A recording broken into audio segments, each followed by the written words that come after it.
धार की जीवन रेखा धार और झाबुआ के महत्वपूर्ण है और ये चुनाव के टाइम में प्रधानमंत्री जी अभी धार में 27 तारीख को हमारे को मालूम पड़ा है 27 तारीख को आ रहे हैं। और सबसे बड़ी तो खाद की समस्या और वो पकने के बाद भी अभी मंडी में अपन लाएंगे बेचने के लिए तो वो भी 3-4 दिन लग जाते ट्राली का।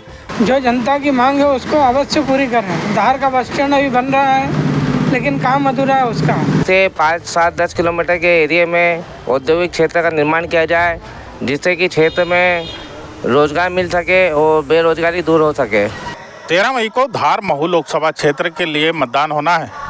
ऐसे में दोनों ही प्रमुख पार्टियां भाजपा और कांग्रेस ने अपना उम्मीदवार घोषित कर दिया है। भारतीय जनता पार्टी ने 2013 से 2018 तक धार से भाजपा की सांसद रही श्रीमती सावित्री ठाकुर पर भरोसा जताया है, तो वहीं दूसरी ओर कांग्रेस ने युवा राधेश्याम मोवेल पर विश्वास जताया है। आपको बता दें कि धार महू लोकसभा क्षेत्र 8 विधानसभा क्षेत्र से मिलकर बनी है, जिसमें वर्तमान में 5 पर कांग्रेस तो वहीं 3 विधानसभाओं में भाजपा का कब्जा है।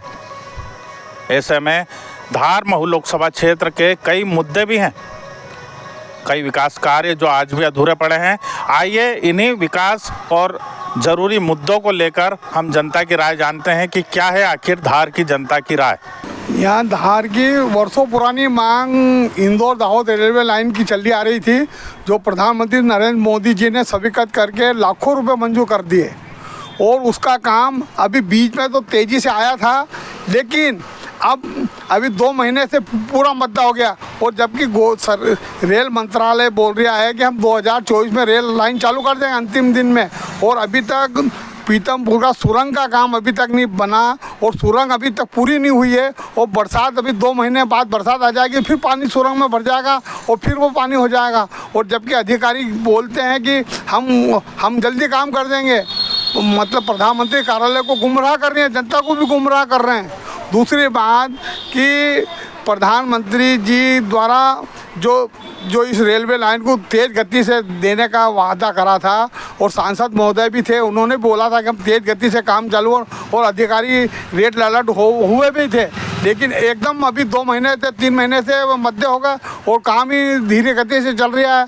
और धार में भी जब रेलवे स्टेशन बनाने का काम है वो अभी न्यू भी ऊपर नहीं आई है उसकी, जबकि अभी जब 2024 में वो बोल रहे हैं कि रेल आ गई तो कैसे आ सकती है, और अभी रेलवे स्टेशन ही नहीं बनने के पूरा तैयार हुआ है। रेल कितनी जरूरी है धार की जीवन रेखा धार और झाबुआ के महत्वपूर्ण है और ये चुनाव के टाइम में प्रधानमंत्री जी अभी धार में 27 तारीख को हमारे को मालूम पड़ा है 27 तारीख को आ रहे हैं, तो प्रधानमंत्री जी को भी हम ध्यान आकर्षित करते हैं कि ये रेलवे पे ध्यान दे और नकल कसे। और यहाँ के हम भाजपा के अधिकारियों को भी कहते हैं कि यहाँ कम से कम ये धार और झाबुआ में रेल मंत्री को लाके विष्णु जी को लाके यहाँ पर पूरा दौरा कराया जाए ताकि गति आए, लेकिन यहाँ के रेल की तरफ तो कोई भी ध्यान ही नहीं दे रहा कि सब चुनाव जीत जाएंगे। अच्छा, इसके अलावा क्या मुद्दे हैं प्रमुख रूप से? प्रमुख रूप से तो धार का रेल का मुद्दा है। रेल अगर आती है तो धार का चौमुखी विकास होगा, आदिवासियों को जीवन रेखा है और नए नए उद्योग मिलेंगे। दूसरे पीतमपुर को सबसे ज़्यादा फायदा मिलेगा और यहाँ जो खनिज संपदा है अलीराजपुर में भंडार भरे हुए हैं खनिज के, ये उनको पूरा दोहरा लाभ मिलेगा। और इंदौर से धार की बॉम्बे की दूरी 120 किलोमीटर कम पड़ जाएगी। अच्छा, चुनाव होना है आगामी समय में, तो जो भी सांसद बन के आए भले किसी भी पार्टी का हो तो उससे क्या उम्मीद रखेंगे आप? भाई हर सांसद बोलते जरूर हैं, धार के सांसद बोलते हैं कि हम रेल के दोनों पार्टी के बोलते हैं, लेकिन चुनाव के बाद सब रेल के मुद्दे में गुण हो जाते, फिर चुनाव आता फिर बोलते हैं। जबकि इंदौर का सांसद सक्रिय है और धार के सांसद सक्रिय नहीं हो रही हैं। और बोलना चाहिए झाबुआ का सांसद जो मोरे थे वो भी उनने भी कहीं मांग नहीं, जबकि यहाँ सांसदों का काम है कि रेल के लिए प्रयास करो और सरकार पैसा दे रही है, फिर भी यहाँ के नेता वो उठा नहीं रहे मुद्दे को बरोबर। और यहाँ के अधिकारियों को, जबकि रेल मंत्री को यहाँ पे लाना चाहिए और यहाँ का दौरा कराना चाहिए जिससे जनता को नई जागृति पैदा हो। और अभी चुनाव का समय है तो हमने भाजपा के नेताओं को बोला कि रेल मंत्री को लाओ। प्रधानमंत्री जी तो आ ही रही है, लेकिन रेल मंत्री को लाने से आपको भी फायदा मिलेगा और जनता को भी मालूम पड़ेगा और अधिकारियों में भी जोश आएगा, क्योंकि अधिकारी बहुत यहाँ के कोरोना के टाइम में बंद कर दिया, इधर बंद कर दिया, सब दूर बंद, हमेशा भाईना बना के जनता को उल्लू बना देते हैं और सरकार को भी उल्लू बनाते रहते हैं। आपका नाम? पवन जैन गंगवाल, केंद्रीय अध्यक्ष रेल लाभ महासमिति। हम 40 साल से आंदोलन कर रहे हैं और रेल का मुद्दा हमारा सबसे प्रमुख धार जब्बा का। सुविधा तो सर क्या, अभी सीज़न गेहूं का गया है, इसमें कोई भी चीज़ टाइम पे ना खाद मिलता है ना दवाइयों का सही ये होता है। उसमें किसान हर साल पीछे के पीछे, और अभी उसके बाद कटने के बाद भी जैसा तैसा पक जाता, पकने के बाद कभी खाद प्राप्त होता है कभी कभी, और सबसे बड़ी तो खाद की समस्या। और वो पकने के बाद भी अभी मंडी में अपन लाएंगे बेचने के लिए तो वो भी 3-4 दिन लग जाते ट्राली का। और अभी पेपर में मैंने पढ़ा था 2-4 रोज़ पहले कि 40-50 टन माल गेहूँ उन्होंने ख़रीदने के बाद वापस वो जो मंडी में अधिकारी नहीं रहते या जो ख़रीदने वाले रहते हैं वहाँ पे जाने के बाद माल में अब वो कमी निकाल रहे हैं। किसान से जिस प्राइस में उन्होंने परचेज़ किया माल, उस परचेज़ में वो लेने से मना कर रहे वापस, तो उसका भी एक मुद्दा आया था। सरकार को किसानों को विशेष ध्यान देना चाहिए सर। किसी भी किसान को किसी भी क्षेत्र में सरकार से ना के बराबर सहूलत हो रही है। अच्छा, अभी चुनाव है, कांग्रेस हो या भाजपा, जो भी सांसद चुन के आएगा उससे क्या मांग रहेगी आप लोगों की? वो सर किसी भी पार्टी का नेता हो, अपने को अपने जो किसान साथी है उनका विकास हो, वो किसी पार्टी का हो, अपने को उससे कोई मतलब नहीं है। आम किसान यही चाहता है कि उसका ज़्यादा से ज़्यादा फ़ायदा हो, उसको सुविधाएं प्राप्त हो। पूरा नाम बता दो भैया। मेरा नाम सर अजय गोंड है। कहाँ रहते हैं? मैं सर ग्रामीण क्षेत्र में रहता हूँ, तिरला के पास, धार जिले में। बढ़िया लाल बाग बगीचे, मेडिकल कॉलेज, बस स्टैंड, आज रेलवे काम बढ़िया हो रहा है। ये विकास के मुद्दे जो अधूरे हैं वो पूरे किए जाना चाहिए। और जो भी यहाँ के जनप्रतिनिधि हैं, धार के विकास के लिए ध्यान देना चाहिए। हर चौराहे पर सौंदर्यीकरण होना चाहिए। जो जनता की मांग है उसको अवश्य पूरी करें। धार का बस स्टैंड अभी बन रहा है लेकिन काम अधूरा है, उसको पूरा किया जाना चाहिए। धार में देवजी तालाब का जो अधूरा काम सौंदर्यीकरण का है वो पूर्ण रूप से तैयार होना चाहिए। आज मोटर रोड वहाँ पे चले। धार की जनता के लिए यहाँ पे कोई विशेष जगह ऐसी नहीं है जहाँ आज परिवार को लेके जाया जाए, इसलिए इस पर विशेष ध्यान दिया जाए। हर पार्टी के जो है यहाँ सांसद बने हैं धार क्षेत्र में, तो कितना विकास किया है? किस पार्टी को आप चाहते हैं, मतलब समझते हैं कि इन्होंने विकास वाकई में किया है?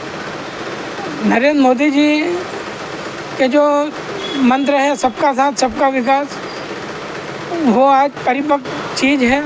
वो धार में भी है। आज मेडिकल कॉलेज की सौगात है।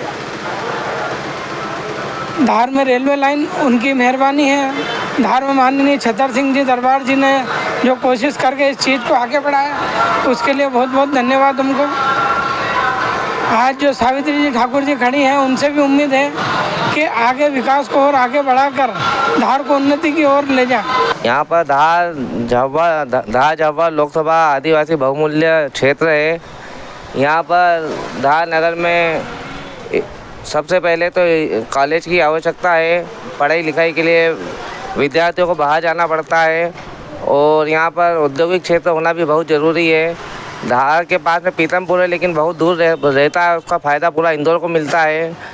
मेरा यह निवेदन है कि धार से 5-7-10 किलोमीटर के एरिया में औद्योगिक क्षेत्र का निर्माण किया जाए, जिससे कि क्षेत्र में रोज़गार मिल सके और बेरोजगारी दूर हो सके। अच्छा, यहाँ शिक्षा के क्षेत्र में क्या क्या चीज़ें और क्या आवश्यकता है?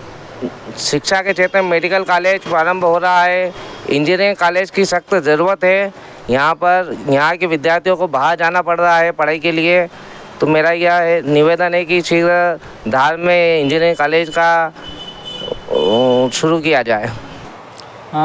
लोकसभा चुनाव तो नज़दीक है ही सही, पर धार के लिए एक सबसे बड़ी समस्या रोज़गार को लेकर है। पास में ही जैसे पीतमपुर क्षेत्र है, परंतु उसका फ़ायदा धार के ट्राइबल क्षेत्र को, आदिवासी क्षेत्र को नहीं हो पा रहा है। इसके रोज़गार के लिए लोगों को दूसरे प्रदेशों में जाना पड़ रहा है बाकी शिक्षा के क्षेत्र में और अन्य क्षेत्रों में तो काफ़ी मोदी सरकार आने के बाद काफ़ी यहाँ पर फ़ायदा हुआ है लोगों को, जैसे लॉ कॉलेज और अभी मेडिकल कॉलेज और इंजीनियरिंग कॉलेज भी आ रहे हैं। रेल परियोजना के बारे में यदि मैं कहूँ तो रेल परियोजना कांग्रेस में मतलब मेरा जन्म भी नहीं हुआ होगा उसके पहले की ये योजना चल रही है कि धार में रेल आना चाहिए, लेकिन जो कांग्रेस का शासनकाल है उसमें कभी इस तरीके की कुछ पहल देखने में नहीं मिली है। लेकिन अभी 10 सालों में बिल्कुल रेल परियोजना में काफ़ी सुधार हुआ है और धार के आसपास के क्षेत्रों तक रेल की पटरियाँ बीत चुकी है, जिससे धार को काफ़ी फ़ायदा तो हो रहा है। और बाकी रोज़गार के लिए थोड़ा सरकार को ध्यान देना चाहिए, जनता रोज़गार के लिए ही मोदी सरकार को फिर से वोट देगी।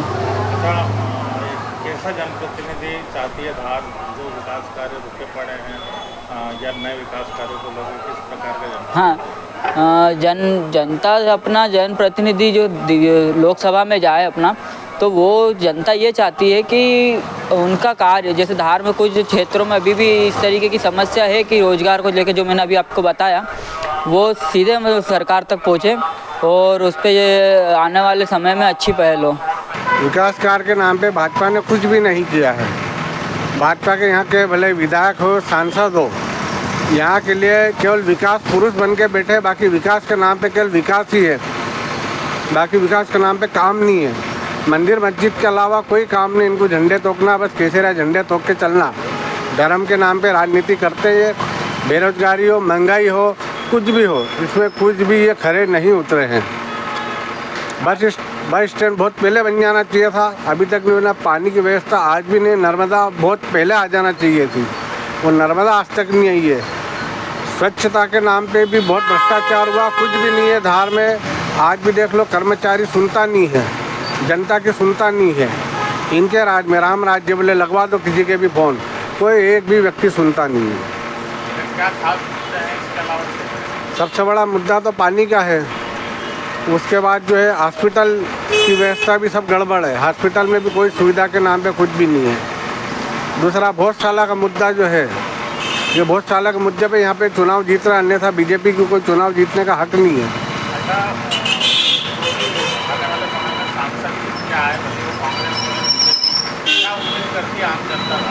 आम जनता उम्मीद करती है कि काम करे, सबसे पहले पानी की व्यवस्था करे, धार में कॉलेज खुले, मेडिकल कॉलेज खुले, ये सब व्यवस्था हो तो अच्छा है। हाँ देखा। अभी भी उम्मीदवार दोनों पार्टियों ने घोषित कर दिए, क्या लगता है आपको कितना विकास हुआ है, किस पार्टी ने अब तक कितना काम किया? हाँ, तो बीजेपी पार्टी ने बहुत अच्छा विकास कार्य करा है, बहुत ज़्यादा करा है। इस 10 साल में मतलब देश को इतनी उन्नति पे ले गए हैं कि कोई व्यक्ति कल्पना भी नहीं कर सकता था कि वो देश को कितनी ऊंचाई पे ले गए हैं। धार में मुख्य रूप से क्या मुद्दे हैं, क्या समस्या हैं जो दूर करने की आवश्यकता है जनप्रतिनिधियों को? मेरे हिसाब से तो यहाँ धार में मेरे को कोई खास समस्या नहीं लगती है। हाँ, मेरे को कोई समस्या ही नहीं लगती। कुछ लोगों ने बताया कि यहाँ रेल बहुत आवश्यक थी, यहाँ पर कॉलेज, मेडिकल कॉलेज वगैरह। तो रेल आवश्यक थी, उसका तो कार्य चल रहा है, वो तो आएगी सही अब रेल। और जो मेडिकल कॉलेज का है तो वो सरकार उस हिसाब से खोलेगी, भाई पूरे देश में थोड़ी खोल सकती है, क्योंकि उसके लिए भी तो संसाधन भी तो चाहिए। तो वो उनके हिसाब से जो कर रहे हैं वो उचित कर रहे हैं। जो रेल आ रही है, रेल हाँ। कांग्रेस के शासनकाल से हाँ। आने का शुरुआत हुई थी। हाँ। तो तेजी उस काम में कब से आई आज, क्योंकि हाँ। लगभग 40 साल हो गए। हाँ, जब से मतलब प्रधानमंत्री मोदी जी का कार्यकाल आया तब से उसमें बहुत तेज़ी आई है। भाई साहब, जाना तो बीजेपी के साथ ही चाहिए और जाएंगे बीजेपी के साथ, अपना मत भी बीजेपी के साथ ही रहेगा। परंतु यहाँ पे मूलभूत समस्या पानी की समस्या है, बेरोजगारी की समस्या है। बेरोजगारी जहाँ पे ज़्यादा है, रोजगार का जितना भी पीथमपुर का लाभ जो है वो इंदौर को जाता है, धार को उसका किसी प्रकार का कोई लाभ नहीं मिलता है। ऐसे रेल का भी है, तो रेल का काम चल ही रहा है, इंजीनियरिंग कॉलेज का और मेडिकल कॉलेज का काम भी चल ही रहा है। परंतु जनप्रतिनिधि आगे ये है कि भाई उसको जल्द से जल्द पूरा करके और यहाँ सभी उसको रोजगार मिले। उससे क्या समस्या देखते हैं आप धार पूरे क्षेत्र में, आदिवासी लोग? यहाँ पे बेरोजगारी की समस्या है और प्रॉपर धार के लिए पानी की समस्या बहुत ही ज़्यादा है। चौथे दिन यहाँ पे, तीसरे दिन नल आ रहे हैं। जैसे जैसे चुनावी तारीख नज़दीक आती जा रही है वैसे वैसे धार महू लोकसभा क्षेत्र में कांग्रेस और भाजपा दोनों ही दलों के प्रचार में तेजी देखी जा रही है। आपने धार महू क्षेत्र के जो मतदाता हैं उनसे सुना कि यहाँ के प्रमुख मुद्दे क्या हैं, क्या यहाँ की समस्याएं हैं जो लगातार वर्षों से आज भी बनी हुई है। साथ ही कई ऐसे विकास कार्य हैं जिनमें तेजी तो आई लेकिन आज तक अधूरे पड़े। अमित वर्मा, IBC 24 धार।